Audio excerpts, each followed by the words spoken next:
Thank y'all for joining Software House. Sorry for a little bit of the delay. We had a little technical difficulties. If you have any questions, please put it in the chat box and we will get to this. But good morning to everybody again. Sorry for the delay. Thank you for joining the Secure 9000 temporary clearance filter feature.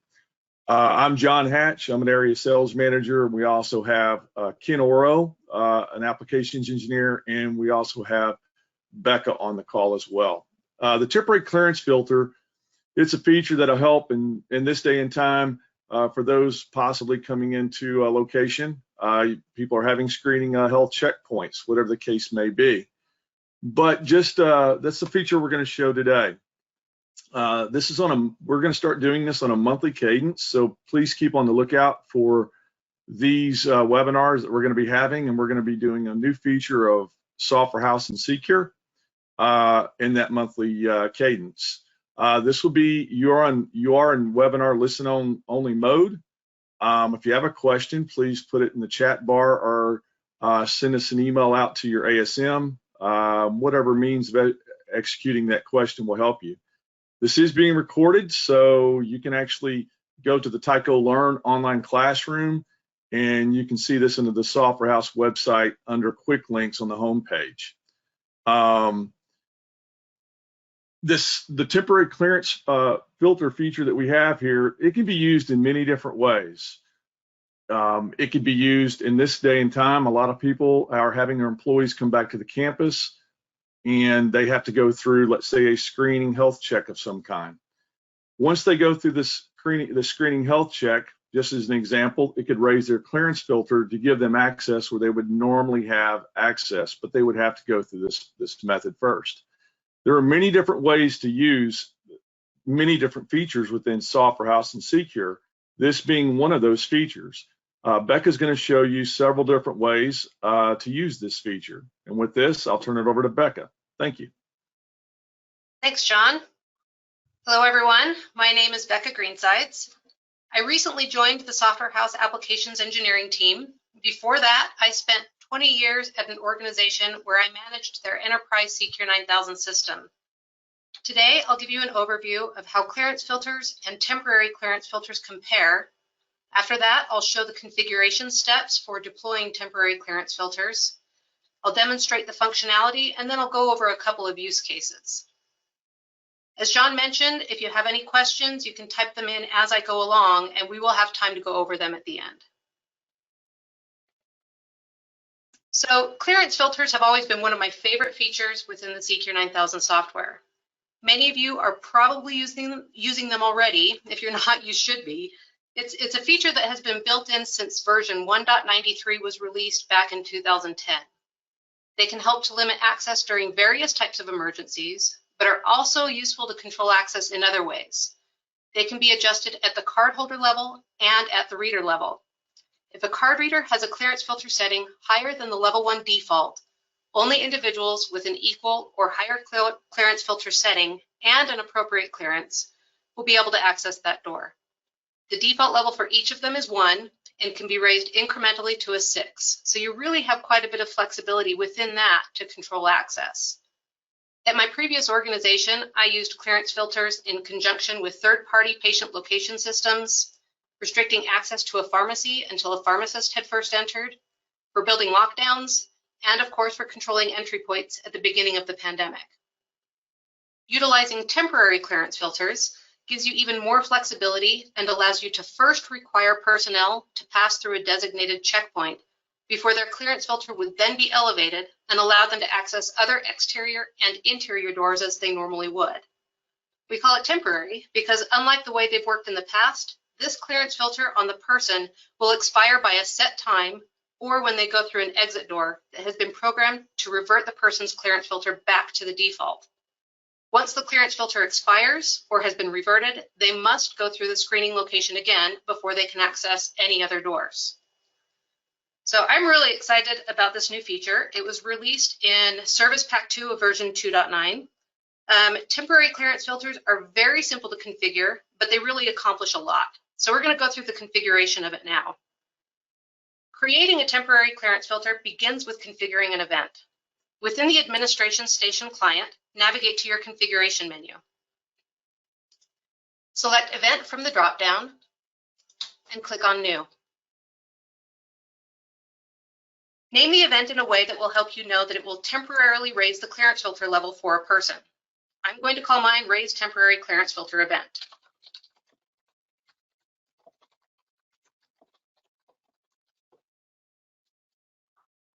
When you go to the Action tab and add an action, there are now two new available options. One of them is Set Temporary Clearance Filter Level.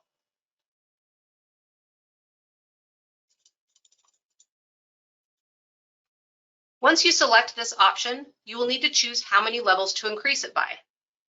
As this number is changed, the setting below it automatically changes as well. This is very helpful because it lets you know that if a person's default clearance filter is already at this level or higher, nothing will change for them with this event. The next thing to do is set the temporary clearance filter duration time. This is the length of time that the clearance filter will be elevated for personnel after they scan their card at the checkpoint. With this event action, the default is 8 hours, but you can set it to be as low as 1 hour or as high as you want, but the whole point is to make it expire. When the time runs out, the person's clearance filter level is returned to the default. Below this is a note that indicates the action must be executed for specific personnel. Nothing would be done if the event is activated through a manual action, by a schedule, or an input because the event wouldn't know who it should apply to. It does give you a hint of the next step in configuration, which is creating a special action on a door. Enable the event and set it to be armed by default and click on Save and Close. The other new event action that was added is Revert Temporary Clearance Filter. I'm going to create another new event and I'm going to call this one Revert Temporary Clearance Filter Event.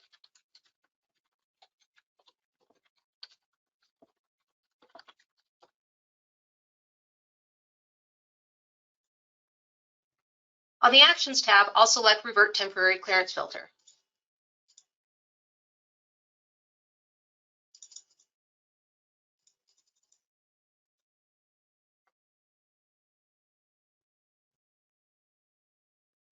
This action has the same special note indicating that it needs to be tied to a special action on a door, and in this case with an exit reader. When a person scans their card at this location with this action, it will immediately revert their temporary clearance filter back to the default before it is set to expire. This event does not have to be configured in order to take advantage of this new feature set, but it can be particularly helpful if you have areas configured with entry and exit readers and want individuals to enter the building or the area through the checkpoint every time they enter. Enable the event and set it to be armed by default and click on Save and Close. Now that we have our events created, the next thing you need to do is identify what door you want set up as your screening point location. Go to your iStar Doors dynamic view by either a pin on your dashboard or by navigating through your hardware menu.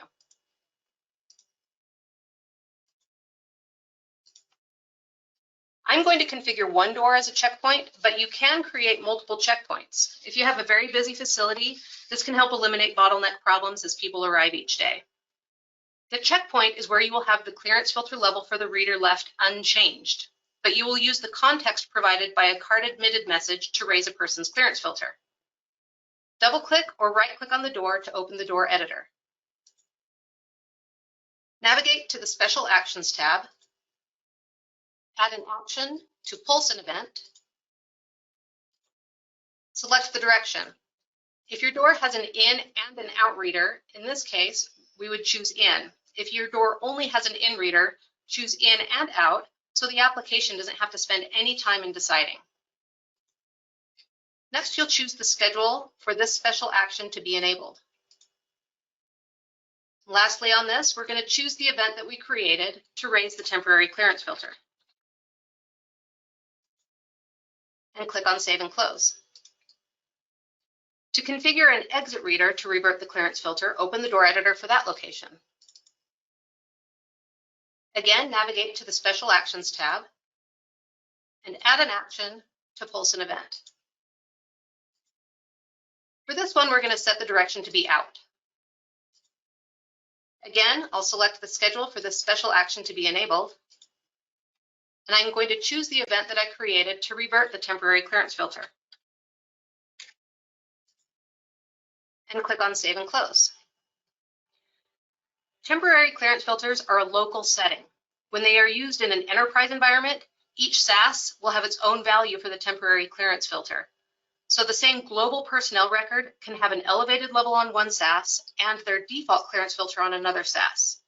This can help ensure that individuals will need to enter through a checkpoint when they go to a different facility. Next, we're going to go to our personnel dynamic view. Because this is a good point to set default clearance filters for personnel that might need to be exempt from the screening requirement. Individuals such as emergency responders could need to enter through any door without needing to first go through the checkpoint. In my system, I have these individuals identified by personnel type. If you don't already have that category in your dynamic view, you can add it by clicking on More Columns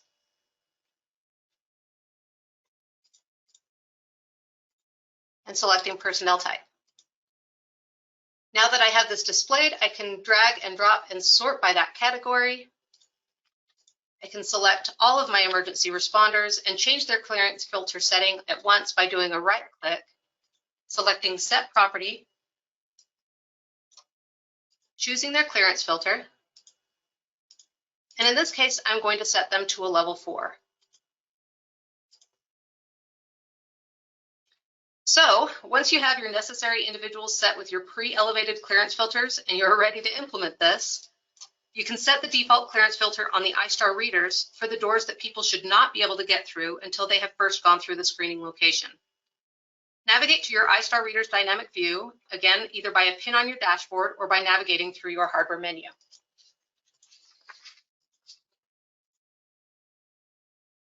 To change the reader's default clearance filter, you can do it directly through the door editor.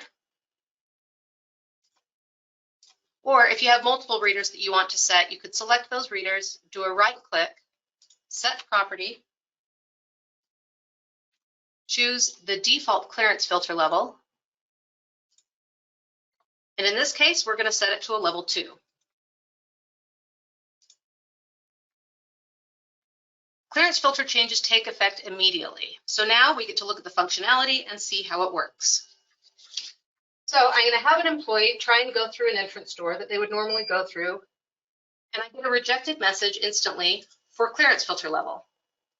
Now, if the same employee goes to the checkpoint,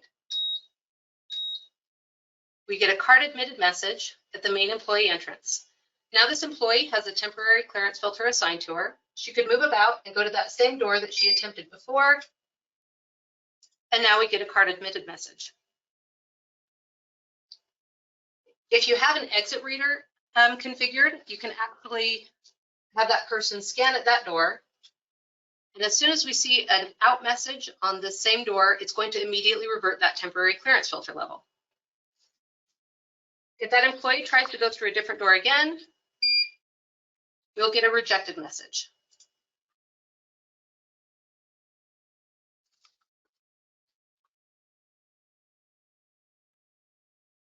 And now this person would actually have to go back to this checkpoint in order to get into the building again.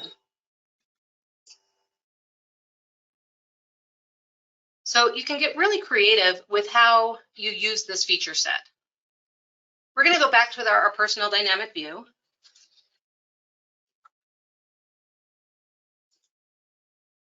So if you happen to be an organization that is asking your staff to report their vaccination status, you could set those staff that have been vaccinated to be exempt from the checkpoint requirement and assign them a default level 2 clearance filter level.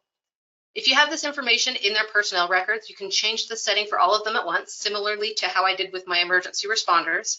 In this case, I've added a user-defined field to indicate whether a person has been vaccinated or not. I can sort by that category. And with the people that have been, I can select their records, do a right click, set their property for their clearance filter to be a level 2. Non-vaccinated employees would still be at the default level and would need to pass through the checkpoint for a daily health screening. If you're using events already with clearance filters, you would need to adjust those events. So for example, If you have an evacuation event and the action on that event is to set to the clearance filter to level 2 for an exterior reader or reader group, you would need to adjust this action to be a level 3 in order for those events to still control access the way they have been. Another situation that I would have used this in the past, if you have an evacuation event for a building and you want to, you could configure it to raise the clearance filter level for your screening point location as well as your other exterior doors. This would prevent even non-emergency staff from entering the building until the building is over. I'm going to go ahead and simulate an evacuation. This particular event has an action to raise the clearance filter on my entrance reader to 3. This prevents even the staff that have passed through the checkpoint from entering, and I get a rejected message for clearance filter. If you don't have exit readers set up to revert temporary clearance filters, once the employees are allowed to enter the building again, their temporary clearance filter can still allow them to enter through any of their regular doors. During the emergency, if your emergency responders are set with their higher clearance filter level, they will still be able to get through the building. After the emergency is over, my pre-screened employees will be able to access the building as they did before. However, if a non-screened staff attempts to enter with those staff, we will still get a rejected because of clearance filter message. Another situation that I would have used this in the past, I used to work with some research labs where they wanted the staff to enter through a clean room every time. So for example, if this particular person attempted to access her research lab,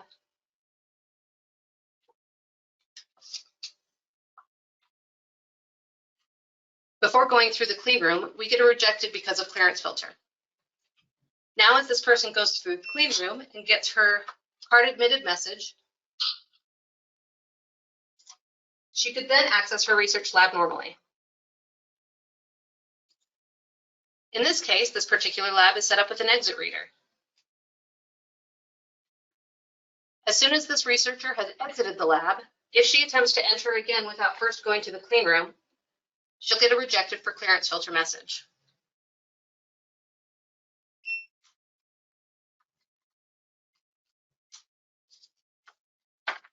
So at this point, I really hope that this has been helpful for all of you. I really think it's a great new feature set that can be helpful in any type of organization.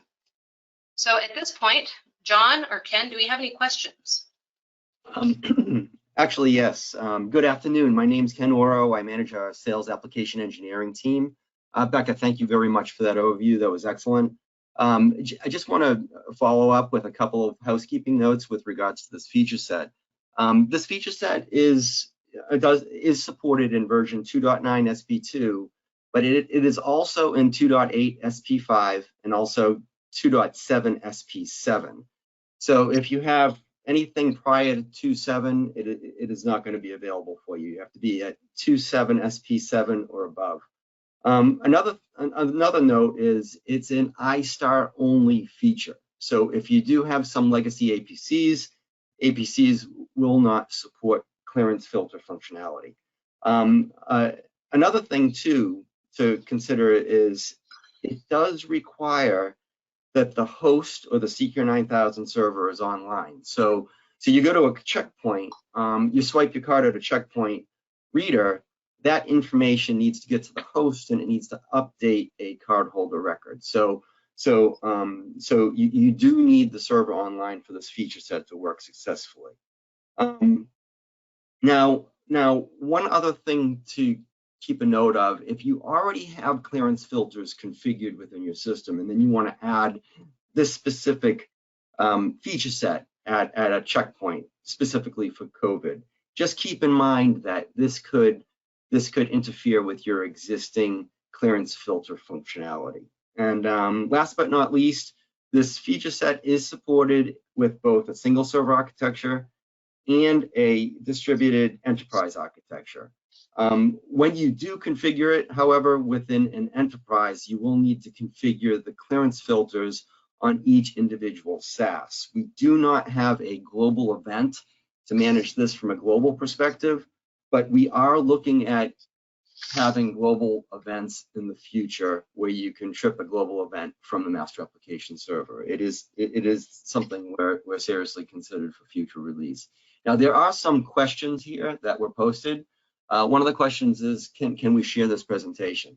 Absolutely. This presentation is being recorded right now, and Carol, who couldn't make this call, is going to be sending this presentation in an email out to everyone who has attended. And also, and another question was if it's specific to 2.9. As I stated, it works in 2.9, 2.8, and 2.7. And there was another question specific to whether or not a terminated or a lost card could trip an email. I know it's kind of not related to temporary clearance filter, but if you do have a card record that is disabled but still exists, you could set up a personal trigger to trip an event to let you know that a lost card or a disabled person within the system has attempted to swipe their card out of reader. So you could do this one of two ways. You could do it with a personal trigger, or maybe even do a journal trigger. But we can follow up in the future with regards to how we might be able to mitigate that question. And I think that covers most of the questions here. John, let me pass it back over to you. Yeah, outstanding. Thank you, Becca. Thank you, Ken. Just as a reminder, as Ken stated, this has been recorded. You can definitely get a hold of the video, but then also as a reminder, we will be doing these on a monthly cadence. So be looking out for the next monthly webinar. If you have any questions, please contact your ASM via email, phone call, whatever method works better for you. And we really thank you for listening in, and hopefully this is a feature that will help you and your company and your people. Thank you.